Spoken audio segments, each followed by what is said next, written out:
Welcome to One Interview by Night, where we talk about the people behind One World by Night and how they make it happen.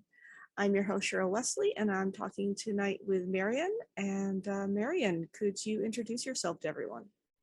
Hi, I'm Marion Birdsall, and I am the Anarch Cord for One World by Night. Great. So could you give us a little bit about yourself? Sure. So I have been in the org since 1999. I made my first character in August of 99, so I'm actually approaching my, 23rd year with the org. I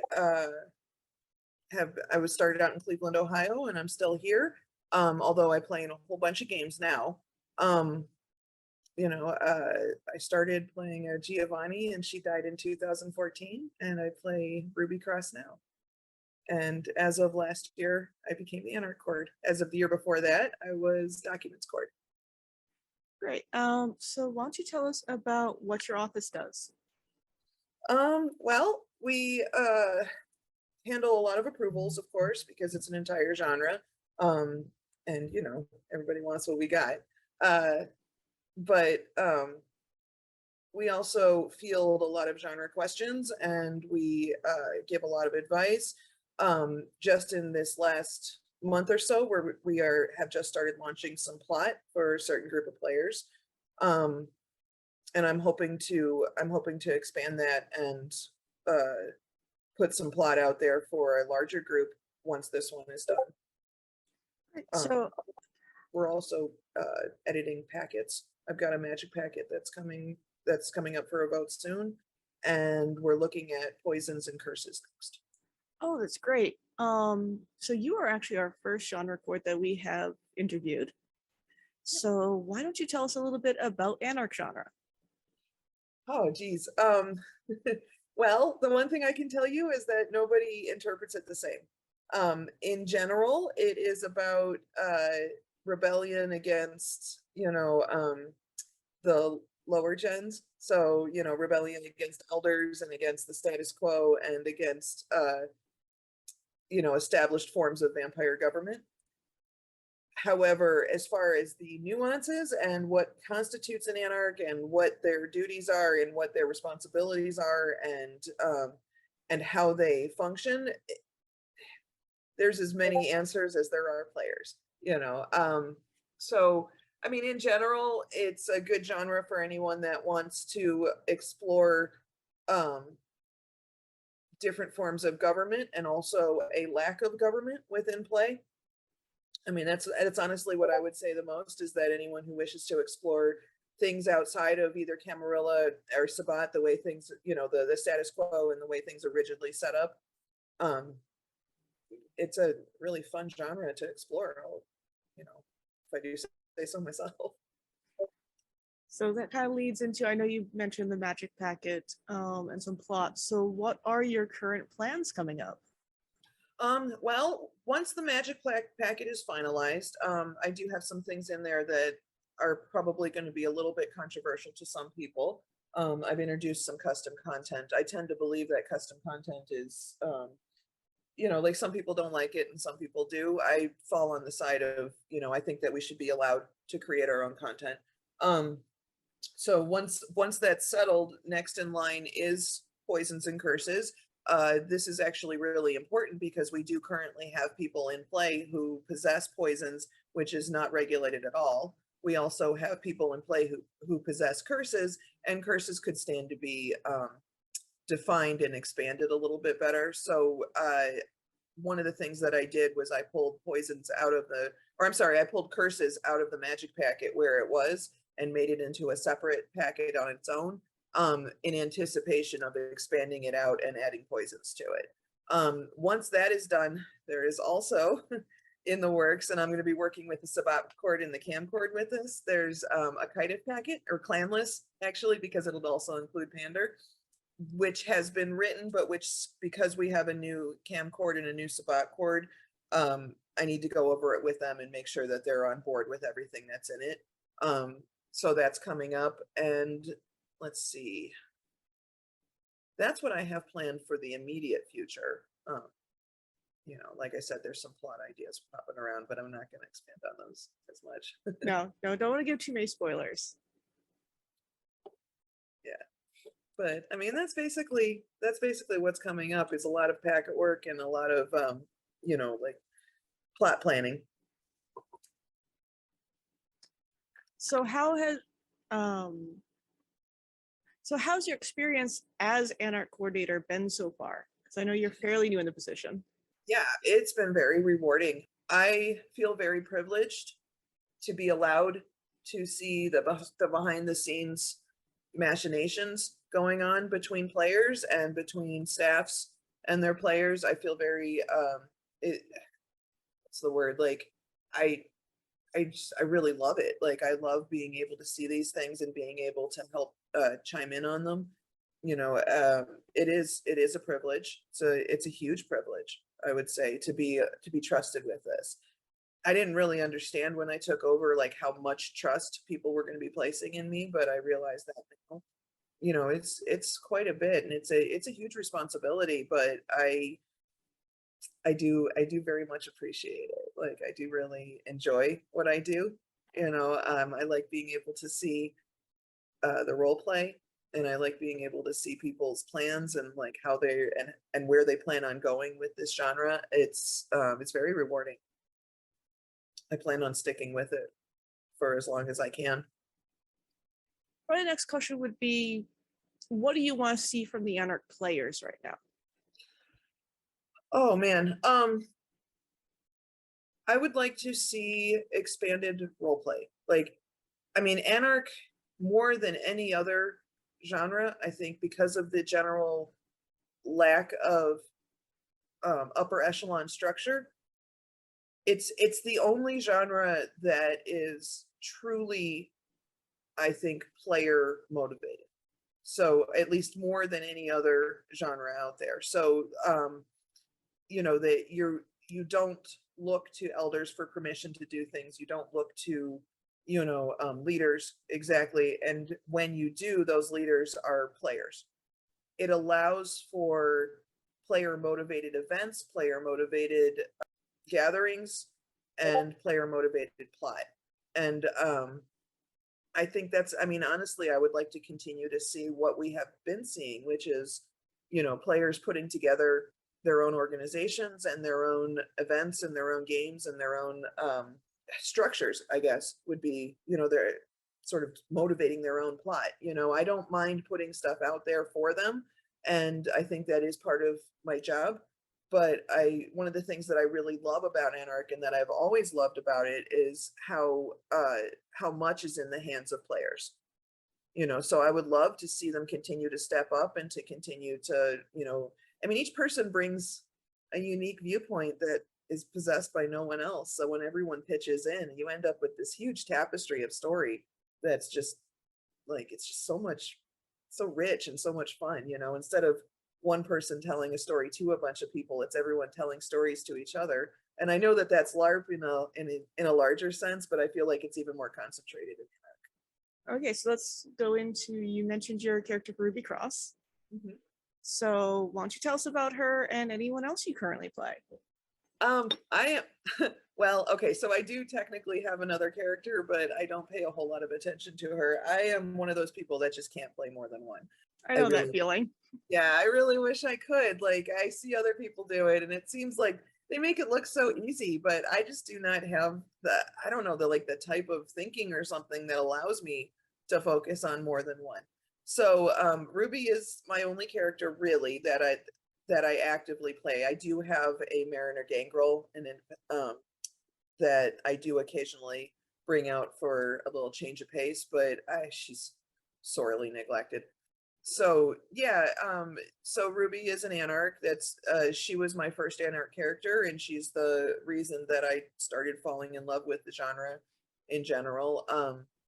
She did have different beginnings, you know, and there's quite a history there that some people know it, so I won't. Some people don't though, so I'm not going to go too much into it.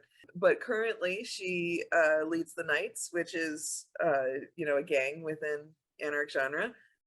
That's a gang we've been around for about 5 years now, and We're one of the larger gangs, national gangs in New York.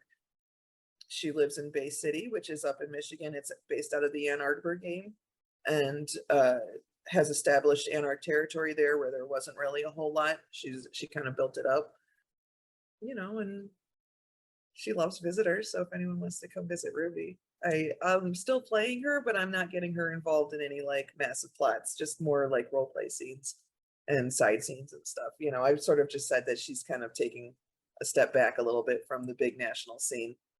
And I think that's only fair considering my position. Yeah, that is a big thing, because I know a lot of people who have a genre core position play in the genre, and it's always, what's that balancing point? Yeah, it seems unfair to block me from the whole thing, or to block anyone who is a genre cord from the entire thing. But I have been attempting to find a balance between having my character be available for role play and allowing myself role play, but not getting too involved into plots that I start creating conflicts of interest. I'm not interested in doing that, and I'm not interested in being accused of that. I want to maintain integrity and transparency with this office. So I don't want to have to do anything where I have to start mentally compartmentalizing between one or the other. There's enough of that kind of already, without involving like plot that really affects a lot of other players. So I'm trying really hard to stick with more like local type stuff and just more character building scenes and stuff like that, just enough to kind of get it out of my system. But oh yeah. not, yeah, I mean, we all know when you go too long, you start to get antsy. Oh, I know that way too well. Yeah. And I believe Ruby's a Bruja, right? No. No? No. Ruby was adopted by a Bruja. Oh, that's what it was. Okay. So But she's related to Bruja somehow. yeah. Ruby was adopted by a Bruja, and he has since passed away. That was a whole thing. So when he died, the Bruja made it pretty clear that they don't do adoptions. Ah. So yeah, she's not at this moment, she's a little bit more clanless than anything else. Which happens. Is possible. Oh yeah. No, that is absolutely a thing. Can you tell I don't play Anarch? I feel like everybody should play Anarch, but that's just my completely unbiased opinion. Yeah, I'm like you. I have a hard time playing more than one character, and my main is a Sabbat. Yeah, and a Sabbat who certainly could never not be Sabbat. Yeah, I just have a hard time doing anything else. I wish I could, honestly, because it seems like fun. It seems like it would be a good time to like switch my brain over to something else, but like I just can't do it. I don't know how people do it. Like I know people with like a dozen characters, and I have no clue how that's even possible. Yeah, I know. I envy those people. I have two, and my poor Zemitzi gets so little play. Yeah, exactly. Like my poor gangrel is just sorely ignored and neglected. Yeah, I basically say Justina's just like off doing their own thing with their little flesh crafted cat and Catboy, and they're fine. I would even like to maybe start exploring like, changeling or, mage or something like that. But it just, learning a whole new genre while trying to maintain a second character just sounds exhausting. Yeah. And especially when you're also a cord, because that's a lot of time. It is a lot of work. I will say I expected a lot of work, but I was still shocked by how much work it was. Like when I'm really tired, and like that's how I know it's time to go to bed, when it's late at night and I'm working on something and suddenly I start looking at all the work that needs to get done, and I go and I start getting overwhelmed, like how is this even possible? Nobody can do this. And then that's when I realized, like, no, you need to go to bed. Like you need to just put everything down for a minute, and then when I come back, it's like, oh, okay, you can see the path on how to get through everything. The other piece of advice I would give for anybody that is going to do genre cord or any cording at all is put the blinders on and stay in your lane. Don't get caught up in what other people are doing and like what's on people's sheets and what doesn't have to do with you. That I instituted that rule early on, and it seems to be serving me well. Yeah, I don't deal with genre stuff as marketing cord, but I know like my team is invaluable that they just do so much to help keep my office going. Yeah, exactly. You know, like I mean, well, that's a big thing too, is a strong team. It was funny when I started, I had this like lofty idea of like I was going to streamline down to this minimal team that was, you know, like focused and, you know, where everybody had a very like distinct job and that was all they did, and it was going to be like, you know, half a dozen people. That was completely unrealistic. First of all, there's a lot more jobs in this office than I realized. But second of all, what I realized, in order to think for things to move smoothly, I had to hire 2 people for the same jobs, you know, because you can't expect everyone to work more than part-time, Yeah, I you mean, we're know. all volunteers. This isn't, Exactly. And there's 200 plus players in this genre. You know, I did a census at the beginning, and that's who answered, was somewhere around 220 players. You yeah. know, and we know that there's players out there that where it didn't reach and whatnot. So I mean, you know, at any given time, there's 200 plus active players in the Anarch genre. That's a lot of people, you know, and even if like only 10% of them are asking for things at any given time, that's huge. Even if 5% are asking, that's still a lot of requests coming in at once. So, you know, like I found out, for example, like Magic, the Magic waves, each one had one person working on it, and they were getting overwhelmed. It was just too much. I had to give everyone a helper, you know. So now I ended up with this team that's like gigantic, that like is bigger than any Anarch Magic or Anarch team that's gone before it. But it's working out better, I think. Like there's always somebody to at least pay attention to something, you know. Yeah.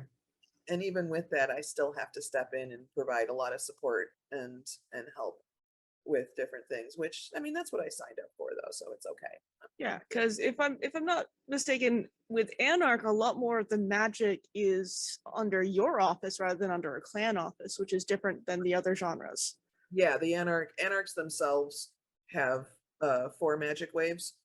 You know, they have their own rules and their own like flavors and whatnot, and there's a whole and each one has a different set of rules on what it takes to get into the wave and what it takes to become an initiate and everything. I mean, it's very involved. And then on top of that, there's curses. I'm about to add poisons, you know, and then of course there's the combos and general anarch whatnot, you know, stuff. And then on top of that, of course, is genre. So it keeps us busy. Yeah, sounds like you have a lot on your plate. Yeah. Sorry, my dog. So I think that's about it. I want to thank you again for talking to us. Yeah, this was really fun. Thank you. I was honored to be your first genre record. One Interview by Night is hosted by Sheryl Westleigh. Contact and interview prep by Ariel. Editing and music by Christian Keller. If you are interested in playing in One World by Night, please visit our website at OWbN.net. You can contact the marketing team at OWbN-marketing@googlegroups.com. One Interview by Night is presented by One World by Night, produced under the Dark Pack Agreement with Paradox Interactive. Portions of the presented material are the copyrights and trademarks of Paradox Interactive AB and are used with permission. All rights reserved. For more information, please visit worldofdarkness.com. This material is not official World of Darkness material and is intended solely for use by One World by Night.